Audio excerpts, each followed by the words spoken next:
Good afternoon. I'll start today by going through the week ahead. On Wednesday here at Parliament, I will be speaking and presenting at the NZQA Top Scholar Awards. On Thursday, after attending the Future of Work Tripartite Forum, I will travel to Nelson for a speaking event hosted by the Chamber of Commerce. And on Friday, I will join with the families and other ministers for the Pike River re-entry. I also wanted to address the inquiry into mental health and addiction. I know there is a lot of public and media interest in the government's response to the inquiry into mental health and addiction, and rightly so, which the Health Minister indicated would be released towards the end of April. As we've been working on the response and the wellbeing budget, it's become increasingly clear that the two are inextricably linked. The response will signpost a major change of direction for the way we as a country approach mental health and addiction issues, but it is the budget that will enable us to really start to deliver that change. So today I want to signal that the government's response to the inquiry, therefore, will be announced closer to the budget so that the public can not only see our plans for transforming our approach to mental health and addiction, they can also see how we will resource and deliver that transformation. So a subtle change of a few weeks.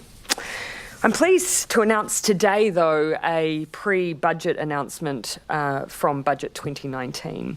Today I can announce that extra funding has been allocated to fix issues with the 2018 census and to ensure the problems experienced with this census are not repeated in 2023. Stats New Zealand said this morning that it now estimates it has records for 4.7 million people and that its population data is robust enough to calculate the number of general and Māori electorates and to revise electoral boundaries for next year's election. This will ultimately mean a smaller gap in the records than we had at the last census. Now, while it's positive that Stats have been able to combine data from the lower than anticipated participation in the 2018 census with administrative data that's held about people in other government agencies like birth records to get us to this point today, it is, however, an experience that I would certainly not call an ideal scenario. And the problems the government inherited with this census are ones that we simply do not want repeated. The decision by the previous national government to shift New Zealand to a mostly online census, while expecting it to cut costs in doing so, clearly imposed pressures for the 2018 census. Picking up the pieces has come at a cost. Quite clearly, investing to get it right the first time would have been a far better approach. As a result of Stats moving resources to finish the census, they had to delay other work. Today, we are announcing we are fixing that shortfall of nearly $6 million needed to complete that work. Another $10 million is being allocated to help Stats New Zealand get ahead of the next census in 2023, so a repeat of this year does not happen again. That development work for 2023 will also be able to fund whatever recommendations come out of the independent expert review into last year's census, which is due to report back in July. Stats New Zealand staff now need to be left free of political interference to finish the complex and time-consuming work required to complete the analysis and release of the 2018 census data. New Zealanders do deserve to have trust and confidence in reliable independent statistics, which help in delivering a range of better results for New Zealanders, including in health, education and housing. I'll now hand over to the Minister to give you some additional details. Yeah, thank you, Prime Minister. And kia ora koutou. As the Prime Minister has said, New Zealanders need statistics that they can trust. And we know that New Zealanders do trust the professionalism and independence of StatsNZ. That trust and independence has been under unreasonable attack from the national opposition in regards to last year's census. The 2018 census was a major shift to be run mostly online as directed by the previous national-led government. They signed off on the business case in 2014 whilst also telling StatsNZ to cut 5% of costs across the next two census cycles. That cost-cutting ignored warnings from risk analysis done on behalf of StatsNZ, which showed that there was a potential shortfall in funding if those risks occurred. In other words, We had a situation where the last government said to StatsNZ back in 2014, make the biggest changes ever to how you conduct the census, do it whilst also finding ways to cut 5% of your costs, and we will ignore risk analysis warnings that if or when problems arise, there won't be the money to fix them. Now, given what we now know, the government statistician has said that it is unlikely that the 2023 census can be conducted successfully under the previous government's cost-cutting requirements. I, as Minister of Statistics and this government, are not willing to gamble with the next census, which is why the funding announced today for this year's budget will help to get ahead of the process to ensure that the next census runs more smoothly and delivers the outcomes that New Zealanders expect and deserve. Giving Stats some certainty as early as possible around funding for 2023 will enable it to further develop its systems for combining government agencies' information into a comprehensive census data set. It also means that StatsNZ can incorporate recommendations into the next census that come from the independent expert review into last year's census that is being conducted by business management consultant Murray Jack and Canada's former Assistant Chief Statistician Connie Graziadei, and we'll have that review by July. Finally, I do want to acknowledge the work that StatsNZ staff have done to produce a population count that is within 1.2% of their best estimate of the population on census night. In other words, their work in delivering a population count of 4.7 million people is just 58,000 fewer than they had estimated. If you compare that to 2013, when the final population count was missing over 103,000 people, almost twice as many people in that previous census. Not only that, they've confirmed that vital census information will be ready in time and at the required standard for the Electoral Commission to confirm electorates and electoral boundaries for the next election. And that's for both general electorate seats and for the Māori seats. And the results will deliver the required standard of data to make population-based funding decisions for district health boards. And as the Prime Minister has said, this obviously hasn't been the preferred way to get here, but we now know that the key information required of the 2018 census will be delivered. When it was very clear that the census was troubled? Census has been working on, Stats has been working on this since Census Night 2018. And the announcement that we've made today has been essentially under budget lockup for a while now. So Census StatsNZ has made do with the funding that had available to it, and I think has gotten to an acceptable position in terms of the quality of data as they announced this morning. I think the question might have related to actually, sorry, just coming back to that, was your question actually relating to the census itself as opposed to fixing it after the fact? Because those decisions were well and truly locked in before we came into office. Why didn't you announce $6 million additional funding sooner though, when it was clear that the census... Well, census has been they've simply reallocated their budget to be able to undertake this remedial work. We're acknowledging that they've had to reallocate funding and we're backfilling that. Does this government take any responsibility for the bungled census? As I say, decisions were made well before we came along, and certainly the message around cost cutting that happened well before we came along as well. How much of National says that you can't blame the funding because it was 36% higher than the 2013 census and the budget was underspent anyway. What do you say to that? Nick Smith has been confusing apples with oranges again, and when you compare previous censuses, there are a number of factors. First of all, there was actually 2 rounds of funding because, of course, you remember there was supposed to be a census in 2011. They spent just shy of $70 million on that. But roughly 5 out of every $7 of that spend was actually usable or used in the subsequent census. So you have to take a portion of the 2011 census that didn't occur and add that to what was spent in 2013. The other thing is that all of the census systems had to get rebuilt from the ground up. So there was a significant investment just in renewing those systems. So he's comparing essentially a significant change budget with a no change budget. In terms of the $6 million allocated to the 2018 census, what exactly will that do? So what that essentially does is to top up the amount of funding that they've got. It's almost like adding an additional year onto the end, because what they've had to do to make up the 2018 census results is what they were planning to do for 2023, which was a much more integrated census data plus admin data. And so they've kind of had to do all of that development work essentially 4 years early. And so that is essentially what we're paying for. Is that additional year's time of work to develop those systems. So we don't lose other services as a result.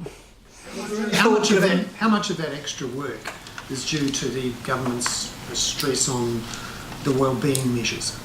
Separate. No, that's all been done within baselines to date. So, there's been no loss of service across any front, but it has put a significant amount of pressure onto StatsNZ's systems to be able to maintain their baseline whilst also essentially doing, like I said, that development work that was planned to be done for the 2023 census 4 years early. Keeping in mind these are budget announcements solely around the census rather than just the wider operational status of StatsNZ. Looking at this from the outside. We'll just take the question here from Māori TV. In terms of the there's no iwi count, is that a failure by government to not have alternative data stats to fill that gap? So iwi affiliation data has actually never been terribly good, and that is something that the Chief Statistician has said that she really wants to rectify. So StatsNZ are working closely with iwi leaders on additional ways to gather that data. And we are looking at other agencies, for example, starting to gather iwi affiliation data where they previously hadn't got it, so that over time we do build up a much more accurate iwi affiliation count. It's really important to stress that Māori data via ethnicity is accurate, but iwi affiliation data isn't as good as they were hoping it would be.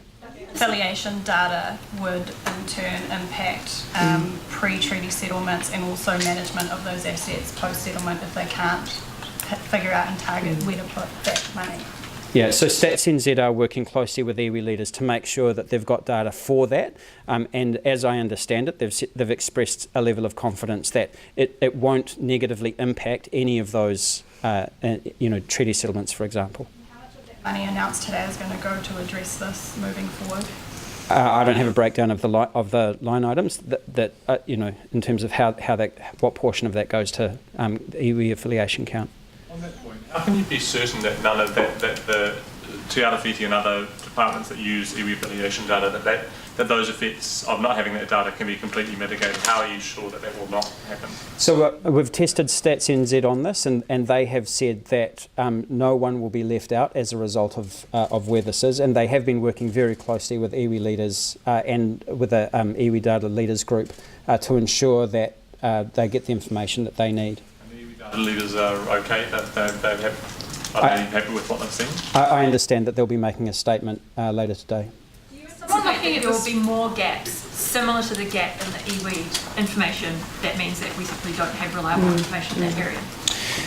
So according to the release that StatsNZ did this morning, they said that there are a series of gaps in the data. The most important thing is the high-level population data that they're really confident in. In fact, that does appear to be even more accurate than it was at the previous census.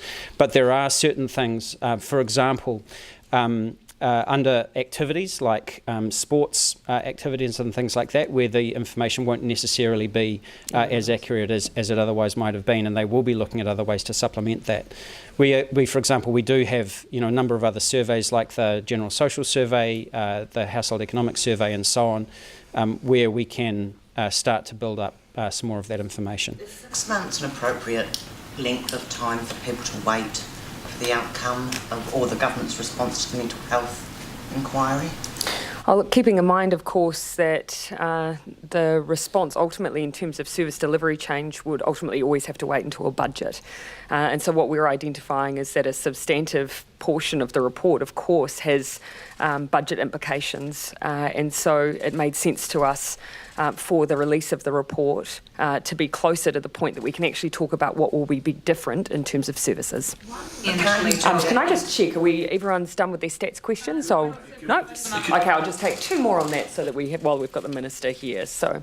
Well, actually mine's to Mr Shaw in his capacity as Climate Change Minister. Oh, that's taking liberties. I'll take the stats. Why the interim climate change report tomorrow has been postponed?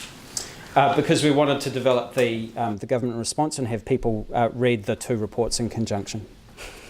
Stops us getting questions like that in the future. I'll take the last stats question over here, unless there's another one. Thank you. Okay, two more of these. Yeah. Okay, thanks. Look, someone looking at this from the outside might think, why is the government looking at all these other wellbeing indicators, and how is the government going to measure quite difficult things to measure when it's having problems getting basic household data together? So that was something that StatsNZ said, and to my knowledge, household data is really key. So what would you say to that argument? Well, census data is one of the sources which we would populate that range of indicators with, and so that's, if you think about it as a dashboard for understanding what are the economic, social, cultural, and environmental how we're doing. As a nation, that we've got a whole series of sources that we would then populate that dashboard with, and the census is one of those. So they're not mutually exclusive. In fact, they're highly integrated with each other. And obviously we've got to get that right. That's why we're announcing this additional funding for the 2018 census and to do the preparatory work for the next census to make sure that we've got good data to populate that set of indicators with. But we do. I mean, the social survey, the household income survey, there are a range of other more frequent surveys that give us a really good insight into how households are doing. Census just happens to be an incredibly important part of those foundation surveys, and a big transition happened with census at the last census, and just not enough was done to make sure that it was successful. So we're trying to rectify that. Okay. List of who is to blame politically. Has the census been an expensive botched job? No, it hasn't. And I think it's really important that New Zealanders understand that the most important information is going to be available and at least the same quality as we've been, as we've had in the past. And so that is vitally important. Now, the participation rate was lower than StatsNZ were comfortable with, but we don't want to confuse the inputs with the outputs, right? So the input was suboptimal, but the output is optimal. And that is because of the work that StatsNZ have been doing over the course of the last year, or almost year and a half now, to supplement that input of the participation rate with other forms of data. And actually that appears to be working for the most part. There are still gaps that they've talked about, but the kinds of information that's vitally important, which is the population counts for DHB funding, for Māori and general electorate counts and so on, that will happen to the same or better quality than previous and in the time that it is needed. Now, it has taken longer than it normally would for a census to get that information out, but it will happen by the time it's needed at the quality that it's needed by. The statistician said this morning that they've been far too slow to respond when they realised people were having problems filling in the census. And she said she wasn't sure that extra funding would have made any difference to that. I mean, doesn't that undermine your argument somewhat that National's to blame here? So I'm reserving my judgment about the execution of the census until we get the independent report from Dr. Murray Jack and Connie Grazia Day in a month or two, because they are doing a comprehensive review into every aspect of how the census was executed, including issues to do with funding and governance. But what she's also said is that in hindsight, if there had been more money available, there may have been some different operational decisions that could have been made. Now, that's why I'm, because there's a lot of speculation around this, and frankly, I'm pretty hot under the collar about the way that the National Party have been playing fast and loose around this, because it's undermining public confidence in our national statistics system, which I think is unjustified, particularly given that they were the ones that made that decision about both the nature of the census and the funding of the census 5 years ago. So, like I said, I will reserve judgment until I get that report before making any further calls about how it's been executed. Okay. Confidence in the chief executive? So do you have confidence in the chief executive? Yes, I do. She has been putting an enormous amount of work into making sure that New Zealanders have data that they can trust as a result of last year's census. And I think that the presentation that they did this morning demonstrated that for the most part we will get the quality of statistics that we require. Having said that, I am reserving judgment until I receive the independent report in a month or so, because I think that will give us a truly politically neutral view of how the census has been conducted over the last several years, and any lessons that we can learn for the 2023 census. All right. Thank you, everyone. Thanks very much. Minister. Yep. Do you have confidence in police managing the gun buyback? Yes, I do. It won't come as a surprise to members of the public that there is obviously policies and protocols in place for the safe storage of weapons within police stations. Obviously, those protocols were not complied with in Palmerston North. That led to the incident we saw in recent days. The door was left open. How can the public have any confidence in the police and managing? As I say, clearly there is nothing in police policy or practice that says a door being open is acceptable. So yes, I do have confidence because that was a clear breach of the protocols that would otherwise exist. The Commissioner has given assurances to the Minister of Police that they are now checking to ensure that all stations are compliant with the protocols you would expect are in place. How happy were you with that incident? Of course there is operational independence between the police and obviously politicians, as there should be. It didn't stop me being aghast. Going back to the mental health inquiry, sorry, can I just, if it was so urgent to hold the inquiry and so urgent for the government to respond within a couple of months, why has it just been pushed out further and further into the budget? Because, of course, the budget is the place where we operationalise the report. And even if we had put out the response, which, of course, substantively we've had ready for some time, much of that still would have held over until the budget was able to deliver the practical response. And so rather than having simply holding lines that say that it was budget sensitive or that people would see announcements at that time, we're acknowledging that the two are inextricably linked. Much of course, what the public are expecting around the mental health review is investment related. And that's what the budget we've set as a priority is one of the priorities is the response to the mental health review. Holding lines though, you could given a very clear indication. We're literally talking a difference of a couple of weeks, literally. The budget was. Sorry, but surely you knew when the budget was though. So why would you not just make the signal that it was going to be in May rather than late April? Literally, as we get to the planning and look at the proximity to the budget. Questions obviously raised at the point that you put out a report that says that elements will be announced at the budget that actually recognising that there was a matter of a few weeks difference between, this is a slight adjustment of a few weeks just to acknowledge that so much of the substantive response will come through the budget. They said though that it was delayed because of the terror attack. And just on that, I was asked whether or not there was any likely area where we might see a delay. I flagged that the only ministry that really, I think, had been really directly involved that had any impending reports was health. That is not the reason, though. That was one area where I flagged that might have been impacted, but that's not the reason. It is literally because so much of the substantive response is going to come through the budget. So we're putting it in closer proximity. Attacks to kind of push out? No, not at all. Cover up the fact that you were pushing something out? Tova, as I've said today, the reason is proximity to the budget. Christchurch has absolutely nothing to do with it. I was asked at the time whether there was anything that might be as a result. I flagged that health was the only responsible agency that had a report coming. The two are definitely not related, though. This is a highly anticipated response from the government. Is it frustrating, though, for you? You say a matter of weeks, but is it frustrating? No, actually, again, just to be clear here, we gave an indicative timeline of the end of April. It's going to tip into May. I wanted to front foot that and give an indication that because of the proximity to the budget, we were making a decision that we would land it slightly closer to that time.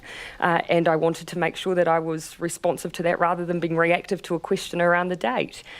So, no, I think when people see the government's response, they'll see why it's taken us the time. We've had to deliver a service response to a significant report. And that has taken time, and we want to get it right. But I do think we'll see a significant shift in the way that we deliver mental health services in New Zealand. Does the proximity to the budget and the caution that you're exhibiting over that imply that the sums of money involved in this are actually going to be quite substantial. It is a budget priority, and we have flagged that. $1 million, a good spend of taxpayer money on slushy machines for corrections staff, especially given the significant dysfunction among managers highlighted at Spring Hill recently? Look, I absolutely expect that government departments exercise restraint and considerable consideration when they are spending taxpayers' money. However, I also acknowledge that departments have to manage health and safety issues, and we can have a debate around the way that's done though, but ultimately this was a decision that corrections have made at an operational level around the health and safety of their staff. Money, though, have been a really good investment. They've used staff morale to justify this spend as well. And the study that they used in a health and safety perspective was actually an Australian study of firefighters where they were being tested in conditions of 105 degrees Celsius. So it doesn't seem like safety. And this is the difference between it making a difference between water consumption versus chilled drinks. And I simply do not have enough background information on the basis of corrections operational decision to be able to tell you whether that was a fair use of that report. Is the level of bullying within corrections acceptable? That's not something that I have been given any briefing on. Are you talking about the reporting coming out of Spring Hill? And look, I just don't have enough detail on that operational side of things at Spring Hill. Again, acknowledge here the decision that has been made has been one around health and safety. 6 kg stab-proof vests during summer, and corrections have decided that one way in which to deal with that health and safety issue has been to try and bring corrections officers' body temperatures down with a particular spend. We can debate whether or not that was the right way to do that, but obviously they do have health and safety issues they need to deal with. You think it was a good use of taxpayer money? I do think that they need to be mindful of health and safety issues. Those stab-proof vests are heavy and uncomfortable. We can debate, though, whether or not that was the right way to deal with that health and safety spend, but I do think it was right that they were worried about the health and safety of their officers. They also cited the health and safety, I guess, of their officers in relation to the heat that makes prisoners in a very stressful situation more violent. I mean, what do you make? I think the specificity here, though, is obviously that they're the ones wearing the extra 6 kgs of kit in order to keep them safe in the environment in which they're working.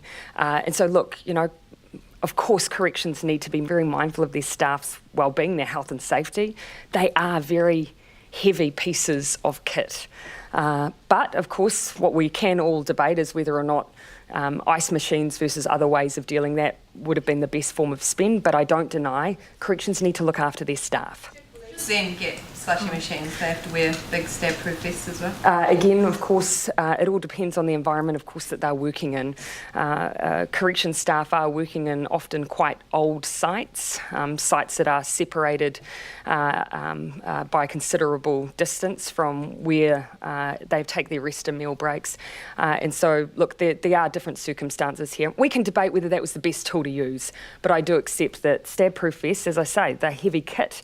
And corrections do need to make sure they look after their staff. Just back on the gun buyback. Yeah. Given the scale of that buyback scheme, do you expect police to implement extra security measures for the handling of firearms? I expect them to use the policies and protocols they already have in order to keep firearms stored safely and securely within police stations. I will exercise caution here, this is operational, but as you'd expect, there are already protocols in place around safe storage within our police stations, and the Commissioner is undertaking the work to give the reassurance to the public that the buyback scheme will be safely executed. Have you managed to look at any? Clearly that is completely against not only policy and protocol, but just good common sense. The government's response to synthetic cannabis, would you say it's been successful? It is a significant issue, and we've gone right to the core of the issue in terms of trying to deal with manufacture and supply, the increase in penalties there. We've tried to acknowledge that actually communities will know best themselves some of the needs in their areas, so we've created discretionary funds for them to be able to access quickly. But look, as long as we're having deaths, there'll be more work to do, and it has posed a huge problem for government and communities. Have you managed to lock in any world leaders to attend the social media summit in Paris? Yes, but we'll look to announce final details on that closer to the time. Do you anticipate will be attending? What I have described it as a core group, because of course with the I'll give confirmation of that later at a later date. But of course, this given the timing of this, trying to make sure that we move at a reasonable pace, we have described it as a core group of leaders. But that detail will come. The junior doctors strike. Yeah. Should and could the government be doing more to stop this? This is, we've had it again and again and again. Keeping in mind, of course, that within health we have now had the successful conclusion of the nurses' agreement, the allied and clerical workers' agreement, midwives, and some junior doctors have already settled with DHBs as well through the Stones. Yes, there is ongoing negotiation between DHBs and the RDA, and I very much would have hoped that those issues could have been resolved at the negotiating table. And there is a process set down for early May. It definitely would have been preferable for that to be occurring rather than the strike that we see. 5 days is a long time. It is, and as I say, I'd rather that everyone was at the negotiating table. That's been set down for early May. Unfortunately, the strike is taking place beforehand. The circumstances around, why this around this negotiation is different to all of the other health ones, and that Stone's existence is almost, there is an argument that Stone's existence and that agreement has sort of undermined the RDA's position, and that DHBs are just holding out for their eventual demise. I mean, do you see? My understanding, of course, is that, as I say, that there is facilitation which has been requested that is set down to occur in May. That is the place where we could resolve these issues. Again, this is being managed by the DHBs. As you've pointed out, there already has been some resolution with those who are members of Stones. I don't think it's fair to say that negotiation isn't taking place, though. Is it concerning that Brian Tamaki has tweeted that in relation to the man not being brought into prisons, that he intends to make private visits to inmates in every prison and bring it and cause inmate revolts in every prison? Yes. Are you going to do anything about it? Oh, well, about the fact that he tweets? Him getting into prisons? Oh, well, look, I mean, we've made the point time and time again that there is a process that we have to go through. We're obliged to make sure that when anyone is seeking to put a program into corrections, that there's a procurement process. Of course, we would be criticised if program funding was just awarded to anyone without going through that. My understanding on best advice is that Man Up has not gone through that process. They repeatedly criticise the government for not allowing them into prisons, but then do nothing to formally make an attempt to put anything towards corrections and to enter into a process. Having said that, regardless of that, I do think it's irresponsible to try and incite violence in the prison system because you're not getting your way. Would a person like that be blocked from New Zealand prisons and people affiliated with him in his programs? Well, again, I'm separating out these two issues here because Brian Tamaki is trying to make a claim that he's been denied the ability to offer a program in prison. He's never formally tried, is my understanding. That's separate again, though, to whether or not he should be inciting violence in the New Zealand prison system. And clearly, he shouldn't. No one should. Request a meeting with you. Would you accept that? Would you sit down with him? He's already met with the Minister of Justice, and so if this is all about trying to get his program into prisons, then he should focus on doing that properly. Expect to see the Provincial Growth Fund invest in companies, so basically buy stakes in companies. Is that something we can expect to see? I'm not going to go into general hypotheticals. There's a robust both criteria and process for Provincial Growth Fund applications. There are some examples, Westland Milk for instance, but otherwise I'm not interested in going into hypotheticals unless you've got an example that you want to question. I'm just wondering whether you think that is the Provincial Growth Fund's job. Obviously, it's to grow the regions, but there's different ways of doing that. Is one way of doing that actually buying shares in a company like in an airline? Yeah, and there's very specific criteria for where it is appropriate for the Provincial Growth Fund to be used. In many cases, that wouldn't fit the criteria, and some it might. I've given you an example of where it has in the past. I think the point is that criteria exists. There is a very strict process that those applications must go through, and that's to make sure that we're ensuring the PGF is being used appropriately. All right, thanks. Thank you. We're 10 over, so thanks everyone. Belton Road. You should have got in a little earlier.